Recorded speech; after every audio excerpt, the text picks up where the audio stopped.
but let's talk about iRacing Season 1 build. The biggest update, and I think the one that's got a lot of discourse, and probably 90% of that discourse, actually I say 90%, I reckon 70% of that discourse is negative, is the Ferrari 499P, iRacing's first LMH car. And unfortunately, it seems like they've missed the mark by a stratospheric amount, probably more than any other iRacing car which has ever been released in terms of realism. Yeah, well, it is all the GTPs with the changes they've made to the tyre and performance. But for me, like I jumped in the Ferrari and I was waiting for the sound, and then it annoyed me. Because it did. It kicked in at the perfect 195 kilometers per hour. I heard the hybrid system. Yeah. I looked down and realized the hybrid system had been on for ages. Like, obviously, we are talking about just the sound effect here. Like, it's a little frustrating. In iRacing terms as well, it doesn't sound like I'd want it to sound. I get it. Like, I want that LMU ACC surround grunt, whether it's real or not, because they can't now use that as a defense because it's just a sound effect. So the hybrid system is... I've heard as well, to do with the sound, apparently if you turn the hybrid off on the car, you still get the sound. Yeah, it has nothing to do with it. Yeah, the two are completely unconnected, and there doesn't seem to be a way of ever connecting them because, I mean, the cars in real life don't have this deployment system we have. But yeah, I think more the point you was asking me is to do with the speeds, the lap times. I mean, we're talking anywhere up to 10 seconds a lap quicker at, was it Le Mans? At Le Mans, yeah. 50, 60 kph in certain corners at certain tracks. I think Sebring T1 is a no-break. I saw a lap of Silverstone, obviously driven by a good driver, but it looked insane. Like, flat in places, I would definitely be looking to trail brake and just trucking the car through. Obviously, Greg West has come out ahead of it. All the criticism, all the videos, all the unhappiness. And he didn't really... I mean, lots of people got excited, like, oh, yeah, the hybrid's going to be fixed. I was like, no, they're not talking about the hybrid. They're talking about the unrealistic lap times, which is a bit frustrating because we've lived through this, right, where they nerf things. This is what we don't want to happen again. We've lived through this for years where they're like, oh, we can fix it. Well, nerf aero or nerf top speed or nerf. And we ran a few seasons or even years in some cases of just nerfs, and nerfs make things worse.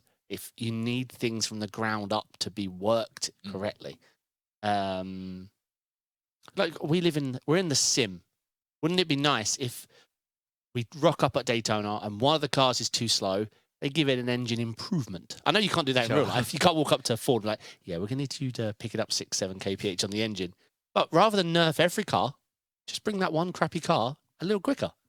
I'm not saying it should be that way. I'm just saying would be nice to think different for once. And I think it's important as well, maybe to acknowledge as well that iRacing generally does make their cars too quick. Like, I think when it comes to GT3 cars, they're a bit too quick. I remember when the F1 cars came out, the Mercedes F1 cars, and they were 2-3 seconds a lap too quick, and you'd be going around corners on an out lap the first time in the car, and you'd be going easy flat, when in real life that'd be a tricky to go flat out corner. So it's not the first time, but it's never been, I think, on this scale in terms of getting it quite this wrong.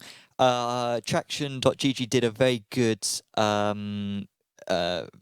article about the battery deployment and how it differs from the GTP cars to the LMH cars, and how iRacing has basically omitted any nuance when it comes to that. So the fact that with LMH cars, it's a deployment to the front tyres, but it's only deployed, like you said earlier on, was it 185? 195 kilometers an hour. Yeah. And how, that's not really something that they've gone down the route of. I have heard people love driving the car. Like, I've heard... Yeah, it has low downforce. Yeah. Like, people are like, absolutely what? So, is there an argument to say, you know what? Yes, it's not realistic, but it's fun to drive, and therefore it's fine because... Yeah, I mean, there's always two camps, right? They took draft away from us in GT3s a long time ago and claimed realism. And people argued, yeah, but what about the fun element that you've just destroyed? Because I always felt the draft was a bit too strong. It's a GT car, after all. Maybe if it was set to an 11 out of 10, they could have set it to a 4. and we'd have all been happy. But they set it to a 0. Sure.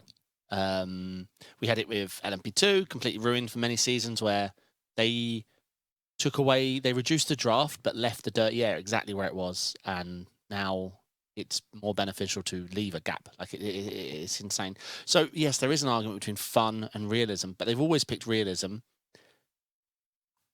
They go with realism and mistakes. Never. So they're not going that direction towards fun. It's realism, but they've made a mistake. Sure. So if they were to find, they're never going to, not with iRacing, no way. They hold themselves to the standard of realism. We have IMSA, we have the licenses, we have all the multi-class aspect, and their track decisions, everything based on the relative difference in speed of the cars.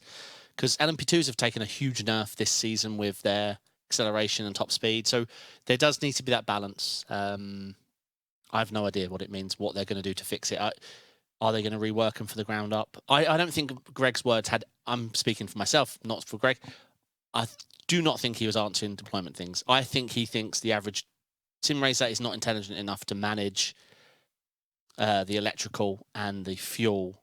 Because I don't think people realise, if you run out of electrical energy, you are disqualified.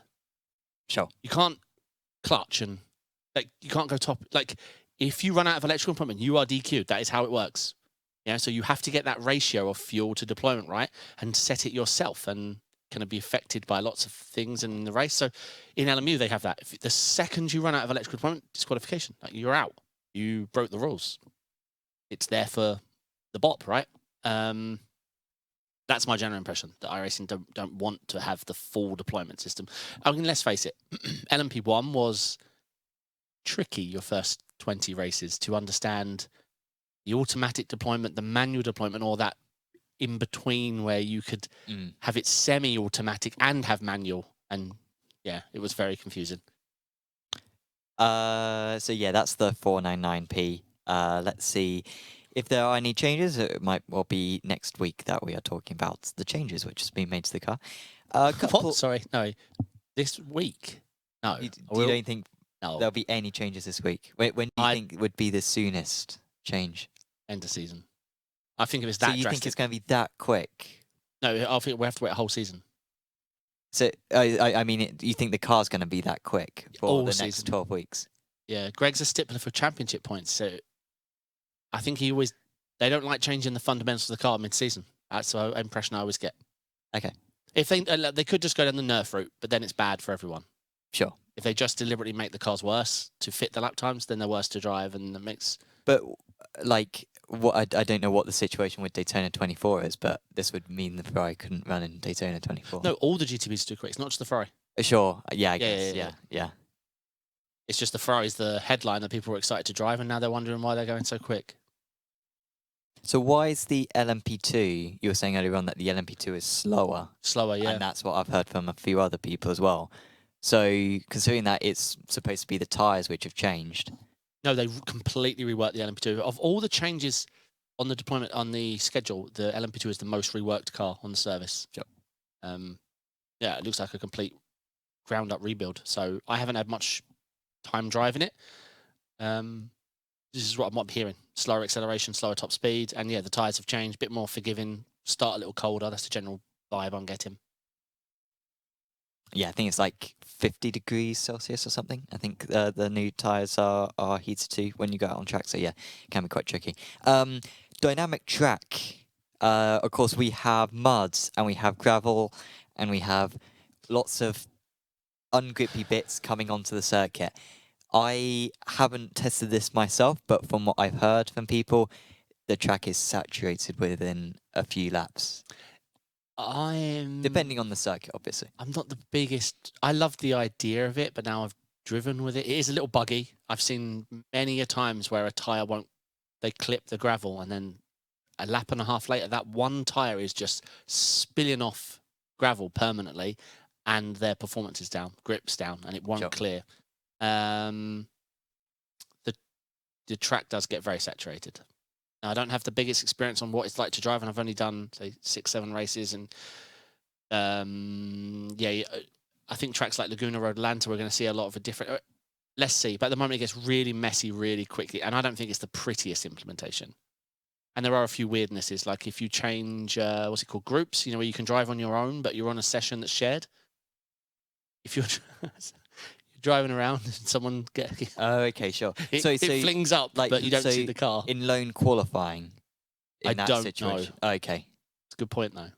I don't know, but in the practice servers, when you join an official practice server and you're in the practice servers, when you can change your group, you can't see anyone, but you can see the debris they kick up, and yeah, it's a bit weird. Sure. I get why though, because you are that feature was designed that way. You are sharing the exact same conditions. You just can't see each other. Obviously, now we've got a bit of a catch-22. I've driven Suzuka and I saw puffs of thing ahead of me. Yeah. Bit strange. Well, I mean, I was doing Porsche GB qualifiers last week, and I'm very pleased that this wasn't a thing for that. Obviously, you had a little bit of, mud and dirt and stuff coming onto the circuit, but it wasn't to this extent. Otherwise, yeah, you would have to be quitting the session, hoping that it refreshes, joining back to the session, and then going again. Seen Le Mans has been deliberately designed to start very saturated and dirty. That was their example, wasn't Yeah. it? The Mulsanne straight, so that the side of the circuit on the red bits is already something you don't want to go on. I like the idea. Let's just they should have dialed in maybe a little slower. Let's see. And we can't be having this bug with because it didn't look. Yes, it could just be a two-part bug with graphical and grip, but I mean the tyre just wouldn't stop spilling debris the whole lap. Have you had a chance to go on Thuxton yet? I have not. No, it was iRacing took. I was thinking I'd do 5 hours LMU, 5 hour iRacing sort of thing. I ended up doing 9 hours LMU. Sure. Because I was there for LMU's launch at 10 a.m. and iRacing went live 9 hours later. So I just drove the Ferrari, the Acura, and tested some debris stuff and then left. No, it looks pretty though. It really does look pretty. Yeah, I haven't had a go yet myself. I was playing on earlier, but I ended up not doing so. But yeah, that will be one that I will try very soon. I tried the supercar. Holy moly, yeah. Man, that wakes you up. It even in third gear coming out of the pits, like that thing's dangerous. I assume you did it in Bathurst. No, there was sessions up for VIR. Which was equally as tricky. Oh yeah, that's a very tricky track. Yeah, it took me a while, but I did actually get a couple of laps under my belt. But when I saw about 1.4 seconds off a 2.8k, I decided to leave. Because let's move on from iRacing then. The headlining feature, headliner. It was the headliner, yes. Assetto Corsa Evo. They have given us the best impression yet of what their open world is.